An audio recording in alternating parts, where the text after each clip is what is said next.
Morning, folks. You're on Postman Productions, Ben's World. So you just Google that by going Ben's World Postman Productions.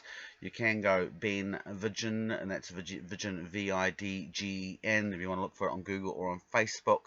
But just the best way to do is just go Google Postman and Ben's World, and you can't go too far wrong.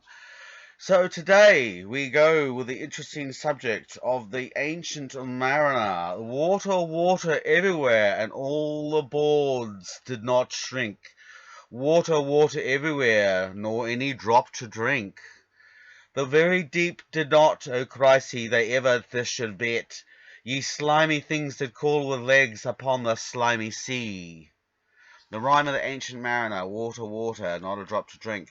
John Minto, who's the mayor candidate for Christchurch, turned round recently and has called into question Leanne Dizelle, who's the current mayor of Christchurch's election donations, specifically 6 donations which were done at an auction, which were all declared as a total to hide the fact who actually provided them. 6 Chinese companies, one of them called Garland Investment. Again, the website's on the chapter. What I've done below is I'm working on a chapter about Christchurch, which is a backdrop, not so much on March 15th, but me going and looking at other things at that time, and we keep coming back to March 15th, so it's more a reflection about saying, well, actually the real story wasn't actually what was going on March 15th, the real story was what's going on in Christchurch. And this is very much tied into that, so I'll be putting out a copy of that chapter today. If you do want to donate, please do. A lot of work goes into this stuff. I mean, a lot. And basically, I always have to make a choice whether I sit at home and do the shit and don't go out there and do sales, in which case it's a struggle, or also have to go out on the road and do sales, in which case this shit doesn't get going. So if you actually value it, it does require you to put it into your back pocket. However, having enough done my busking, so Leanne Dizelle turned around and said, oh no, that's terrible, my husband's law firm takes care of all that. Again, the link below, Davidson Associates. Now this is not the first time that Leanne Dizelle has turned around and blamed her poor old husband's law firm. About 3 days before the Christchurch shooting, it turned out that this law firm was actually doing lobbying to Chinese companies to get access to the water in Christchurch. Again, check out the statistics on the chapter below. I'm unfortunately, the way I'm rigged up, I can't give you my notes and so on, so we're going to have to remember what I can, and otherwise you're just going to have to read a lot of stuff tomorrow below. I guarantee you it will be worth it. But yes, he turned around and said, and he went, oh no, no, no, we didn't. That was all a terrible mistake. We won't. We should have managed it better, and we won't do that. That's all been taken care of. Except for when you go and look at her husband's law firm, even now on the website, it makes it very clear that, oh no, I'm married to a very important person, and if you do business with me, you'll get to the front queue. I also love the picture of the company, and the guy's actually fucking doing the Masonic handshake. I mean, it's not one of those sort of things where you can say, like, oh no, I imagine it. It's pretty fucking in your face, that hand signal on that photo. So do pay attention to that. When I was in Christchurch, I won't go into the statistics other say there is a shitload of water underneath Christchurch, and then even when the book which I'm working at, which goes all the way back to the original pioneers of Christchurch, it became very clearly early on the way that they designed Christchurch with the River Avon, that they saw the river as an asset from day one, and obviously it fed out into the fertile plains and agriculture and so on. Throughout my understanding of the history of Christchurch, the river, as infrastructure has been built, has always been built along that river. And of course, during the earthquake, a lot of the red zone was obviously based around the Avon River because of the liquefaction. But it's all representative of the fact that it sits on this huge, basically water well, and that's worth a lot of fucking money. And so when we turn around and we actually look at the situation, we start to go, oh, this is very interesting. These people are kind of getting ready to kind of fence the water around. And as I went around Christchurch, like, you'll get little hints of it in that chapter, and I'm giving you the little teasers.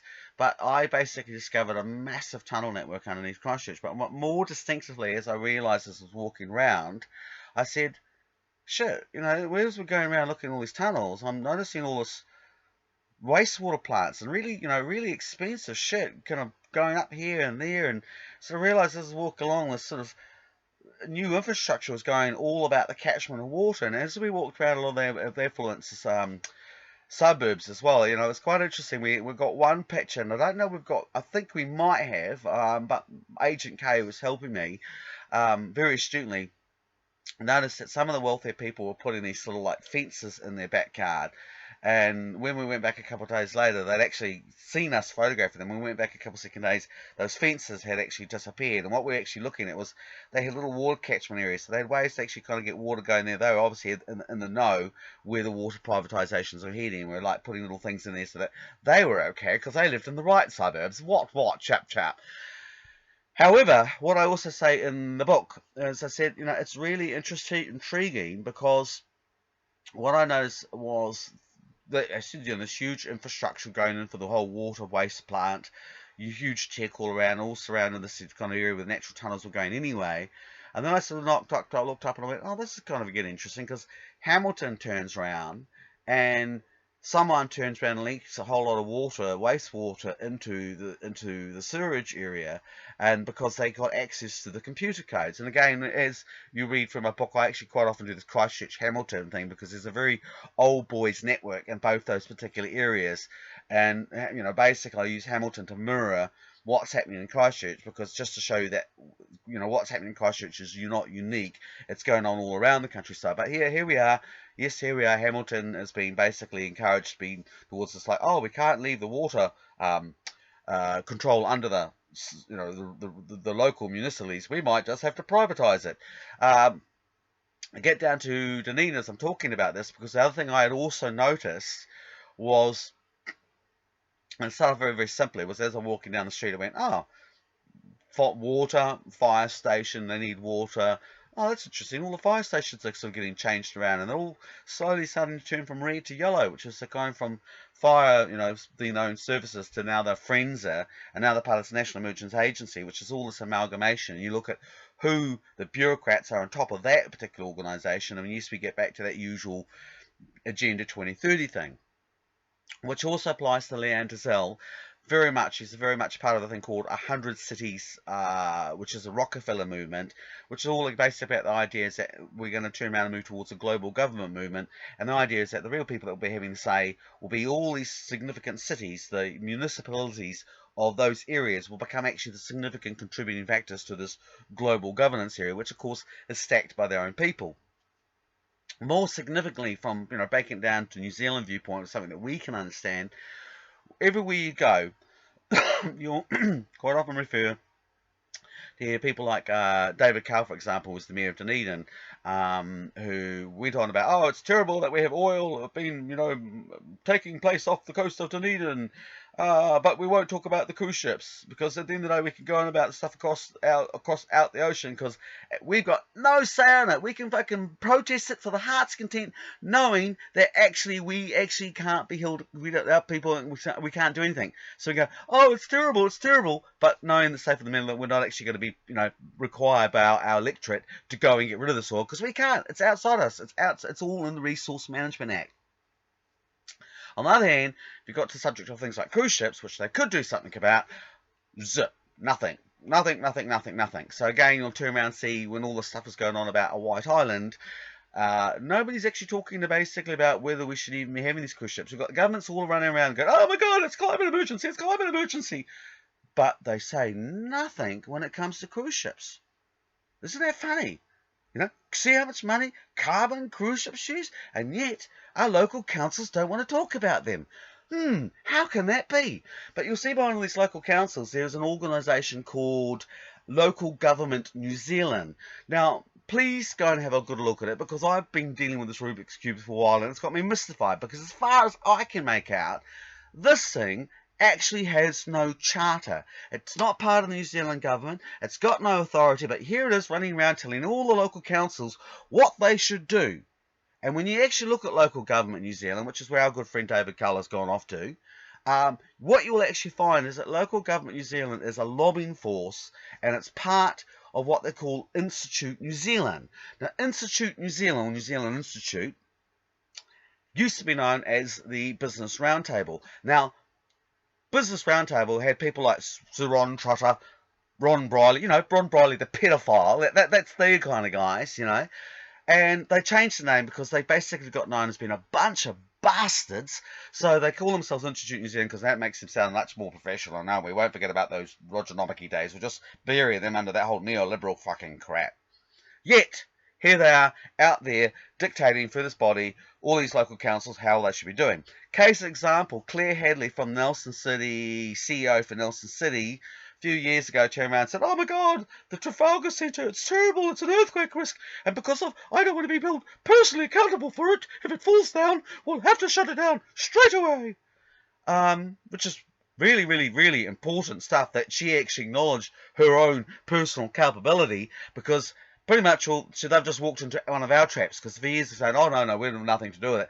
Her example gives you a valuable precedent. However, all the local boring bastards who go to these sort of important rates association meetings, you know the ones, they get there, you've just about covered all the issues, and you're like, someone goes, right, is there anything last to go? And you go, please no, I just want to go home and watch the episode of fucking Game of Thrones. And that grumpy old bastard goes, I'd like to ask about the 16 point, and you're like, oh, you bastard, However, these bastards serve their purpose, because in this case, they've turned around and pulled out all the paperwork and said, I don't know what you're talking about. The piles go down this far. It's built by this requirements. It's got everything in requirement. And Claire Hadley went for ages. No, that's not true. That's true. And they hired consultants and they spent more money. And in the end, the old fuckers were right.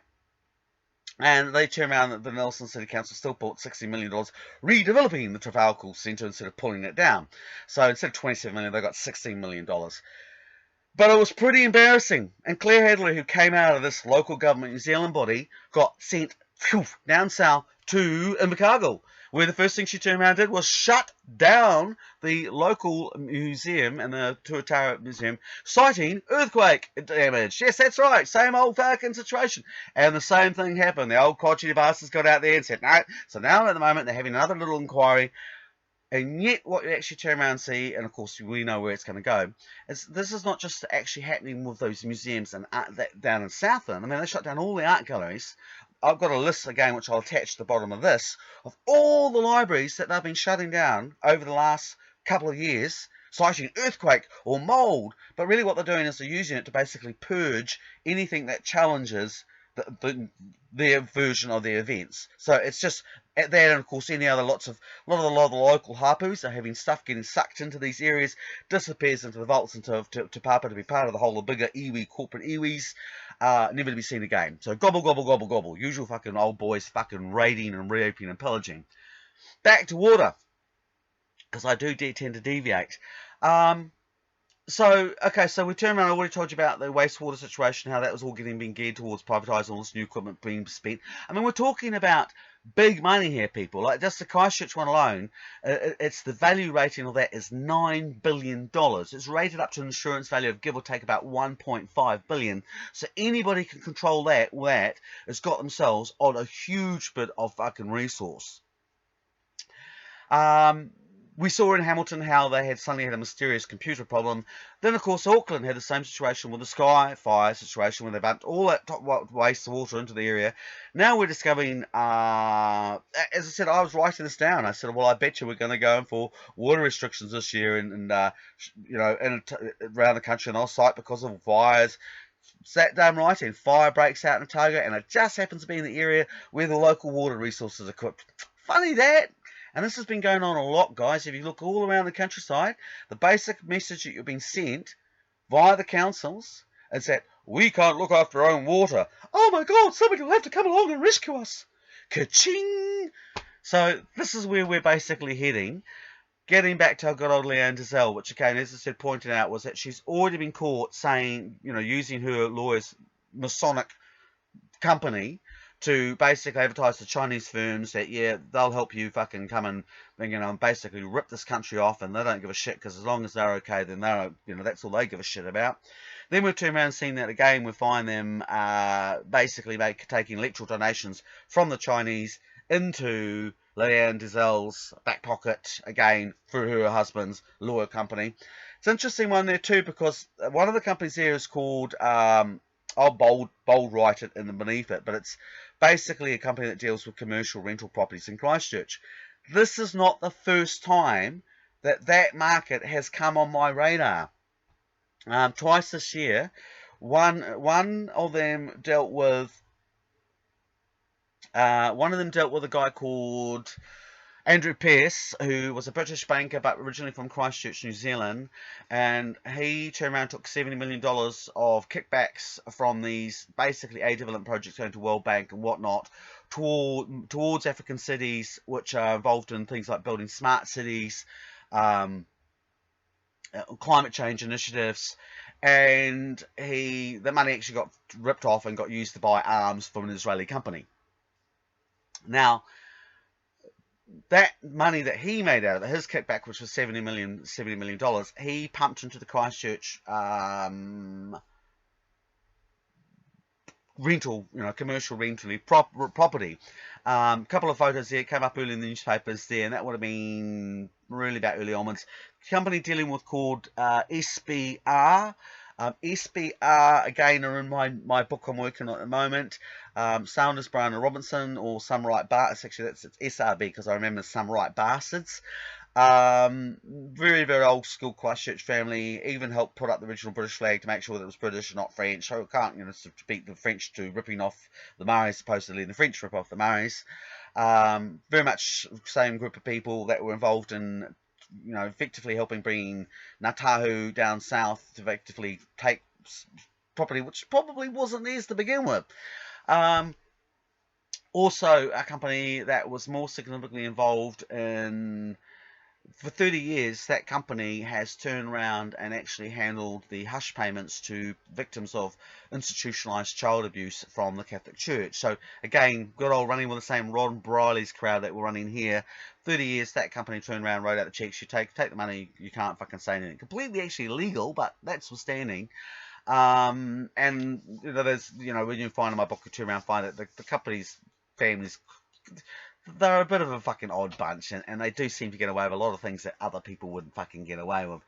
They are located on, I think, 133, it's Oxford Terrace, but it's called Kilmore Terrace there. So they're located there, and there's right next to them is basically a blank set of bit of ground being built at the moment, and that was originally the Pine Gold Guinness towers. Interesting, because they were up up Christchurch, and that's distracting. But what I will basically say is those guys there, which was Elworthy, very interesting. Again, good old boys, South Canterbury Finance, all those kind of guys.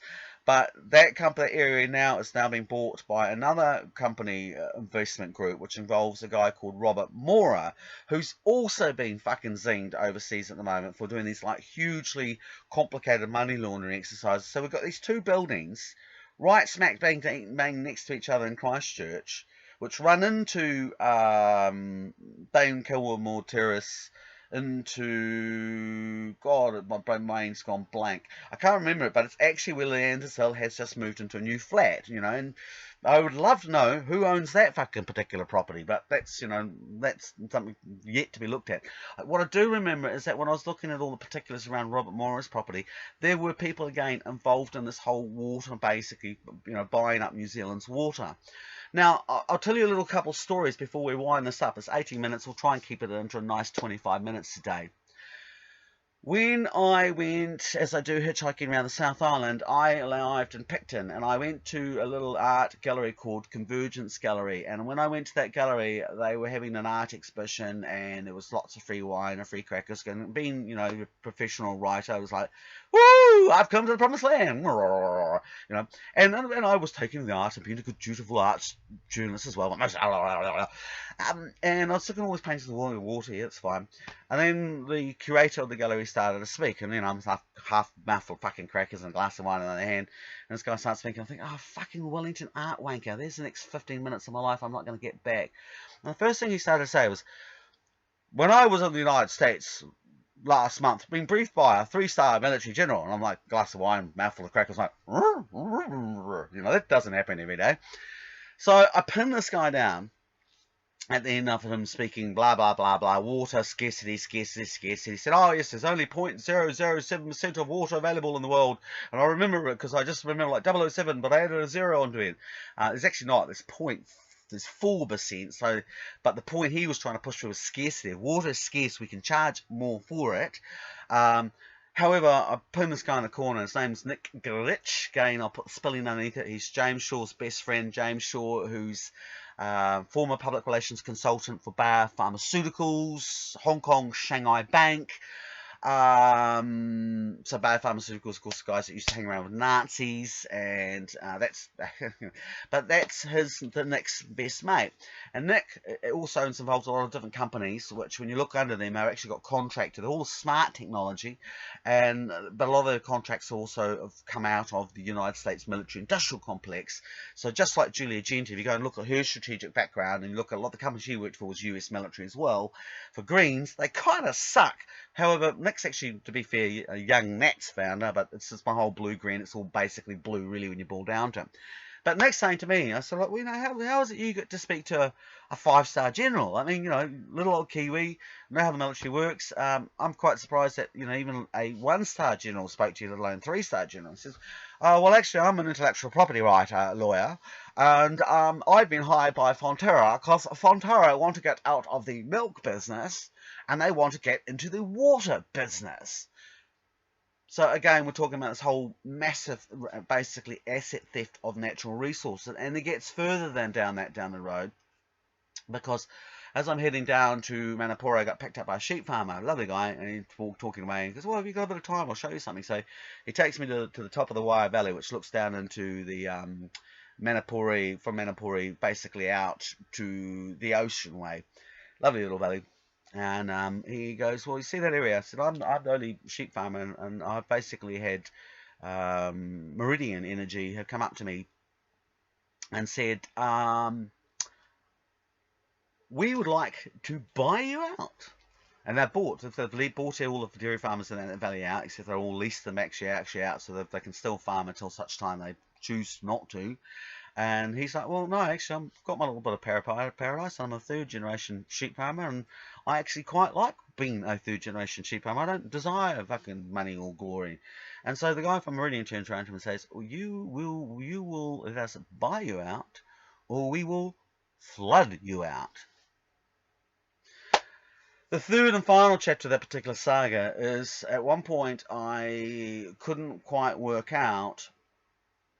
There was a report how Lou Sanford, who's the head of the Department of Conservation in Ngātahu and Meridian, had flown a helicopter up the top of the, by Te Anau there, up the top of the glaciers here, and all these bankers had got out, and I couldn't figure out what was going on there. And luckily, Lou Sanford is a complete narcissist, so he can't help every time he takes a photograph of somebody, put himself in a picture next to them.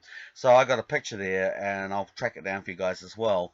And it's all these bankers, and one of them was a Tokyo guy from Tokyo Goldman Sachs, and from him I managed to backtrack that he's on an author which is talking about the creation of a green bond system, which basically they did something like 600 million last year and they expect to do 1.2 billion, some fucking figure like that. But basically what they're doing is looking on top of those glaciers, you're looking at the top quality ice. That's the real stuff. And so you all start looking around all the ski fields in New Zealand, they've got all these like snow making machines. Well, actually, those things can actually also be used to create snow dams, like they've done in snowy mountains of the snowy hydroelectric groups. One of the original companies that go to geoengineering all the way back to the 1950s. In fact, they're also involved in nuclear programs, and that's another fucking story. But yeah, so those things, that's top quality wire, fucking premium fucking shit. It's above the fucking tree lines, above the spray lines.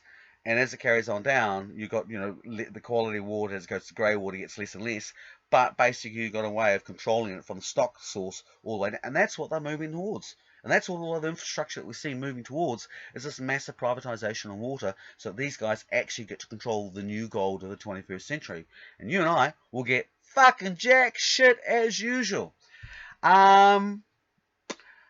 The only other thing I also add to that too was one of the things which I've just done tentatively very recently at the moment is I've been looking at things like, there's a lot of shit about the possums and, you know, the whole blah blah blah.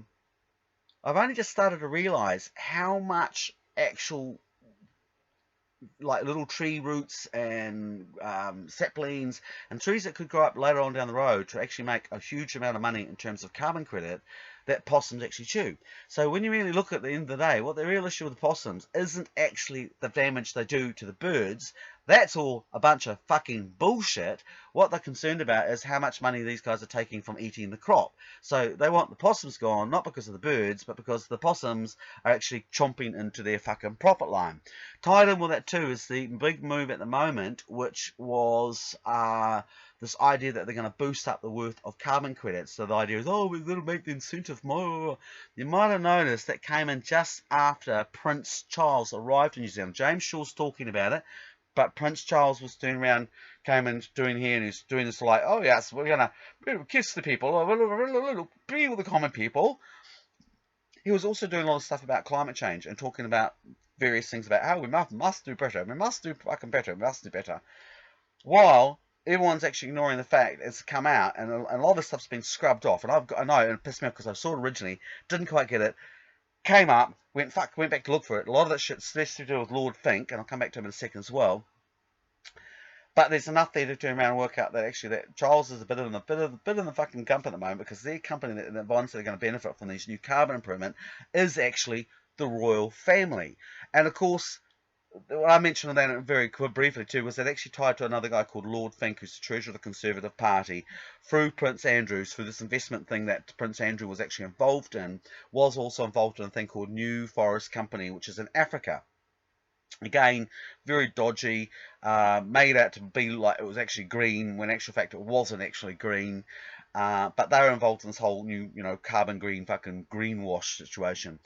And that Fink was also involved in a charity organisation called Global Trust, which actually held an event down in Akaroa a few years ago, and the people that they held it in conjunction with were actually the same lawyer company I was talking to you about that were involved in the basically the SBR laundered for Andrew Pearce's company. They handled the hush money for the Catholic Church, and they said, they've got this sort of